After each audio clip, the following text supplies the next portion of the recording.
मैं कहता हूँ कि अगर बहुत खराब भी हो रहा है तो भी उस खराब का तो सोचो ही मत, उसमें से पॉजिटिव क्या हो सकता,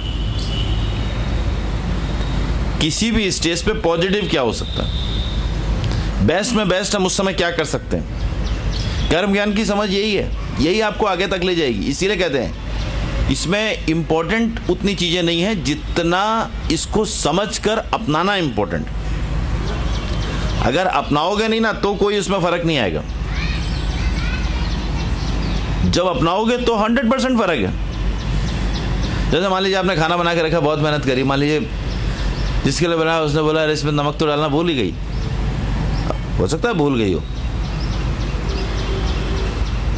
तो उसको प्यार से एक्सेप्ट कर सकते हो, हाँ भाई सॉरी गलती से भूल गए होंगे नमक डालना, लाओ फिर से ठीक कर देते हैं। एक ये भी रिएक्शन होता है, एक वो भी होता है दूसरा रिएक्शन, कि अरे इतनी मेहनत से सुबह से काम किया और तुम्हें जिसमें जो कमी है वही दिखाई दे रही है।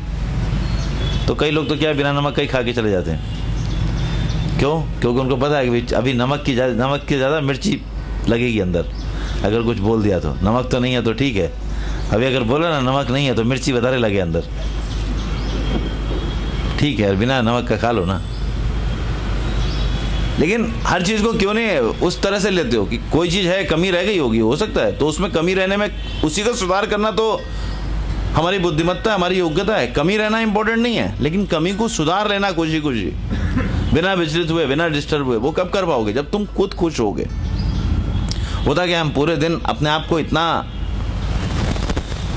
काम के बोझ की तरह इतना दबा देते हैं ना कि हमारी अंदर की खुशी कुछ रही नहीं जाती। मैं यही कहता हूं कि हर समय पहले तुम खुद खुश रहो।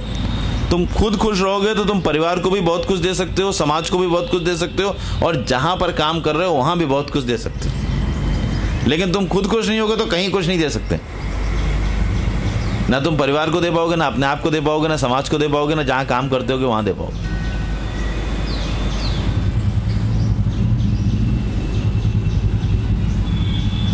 तो जिंदगी को एंजॉय करना सीखो। एंजॉय कब कर पाएंगे जिंदगी को? जो हम जिंदगी को समझे होंगे। अगर तुम्हें जिंदगी किसी भी समय आनंद नहीं दे रही तो तुम जिंदगी को समझे नहीं हो। भी अभी ठीक से समझने की कोशिश करो, क्योंकि जीवन तो हर पल आनंद का ही साधन है। जिंदगी में, जीवन में हर पल मौज ही मौज है। तुम क्यों नहीं प्राप्त कर पा रहे? अभी पानी है, वो पानी तो शीतलता ही देगा ना। हवा है, हवा नहीं भी दिखती है तो भी हवा है तो ना। आकाश है, उसका कोई अंत नहीं है, दिखेगा भी नहीं, लेकिन जो सब जगह व्याप्त है वो आकाश। अग्नि है, अग्नि का गुण है कि वो गर्मी देगी ही देगी, अग्नि का गुण शीतलता थोड़ा ना है। ऐसे ही इस जीवन का स्वरूप है आपको आनंद देना, और हमारा जो स्वरूप है उस आनंद को परसीव करना। उसमें कहीं ऐसा है ही नहीं कि आप, ये सृष्टि आपको आनंद ना दे और आप उस आनंद को परसीव ना कर पाओ, ये कहीं है ही नहीं। ये दोनों में क्या होता है, बीच में एक नई चीज आ जाती है, हम ले आते हैं ये हमारे अनुसार नहीं हुआ। तो पहली बात तो ये समझ लो कि तुम्हारे अनुसार तो कभी कुछ होने वाला नहीं है। जिस दिन तुम ये मान लोगे ना हमारे अनुसार नहीं होगा, जो कुछ होगा कर्म के अनुसार होगा, बस थोड़ी सी चीज चेंज हुई, देखो पूरा चेंज हो गया। जरा सी चीज तुम सोचते हो हमारे अनुसार हो, और हम कहते हैं उसको छोड़ो, हर चीज कर्म के अनुसार होगी।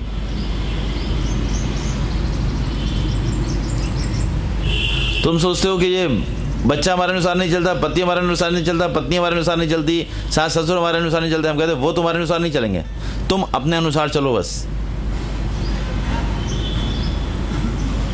तो कोई प्रॉब्लम नहीं होगी।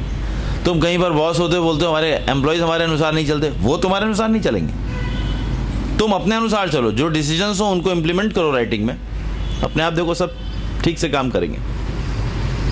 तुम हर बात बोलोगे इनको इतना समझाया रहा, उसकी आईक्यू इतनी नहीं है। दूसरा, कोई तमस गुण से ग्रसित तो आलसी होगा, काम करेगा ही नहीं, थोड़ी थोड़ी देर में इधर उधर कहीं ना कहीं भागता रहेगा। तो सबसे बड़ी चीज है कि हम किस तरह से जिंदगी को लेते हैं। हम क्या, किसी को भी, अपने बच्चे को भी होता है ना, तो हम सोचते हैं अपनी तरह बनाए, वो तुम्हारी तरह कैसे बन जाएगा? उसका स्वभाव अलग है, उसके गुण अलग हैं, उसका प्रारब्ध अलग है, उसकी प्रकृति अलग है। तो तुम्हारी तरह कैसे बनेगा आप? सिंपल सी बात है सोचने वाली। हम वही सोचते हैं कि हम हर किसी को अपनी तरह बना दें, और वो संभव ही नहीं है।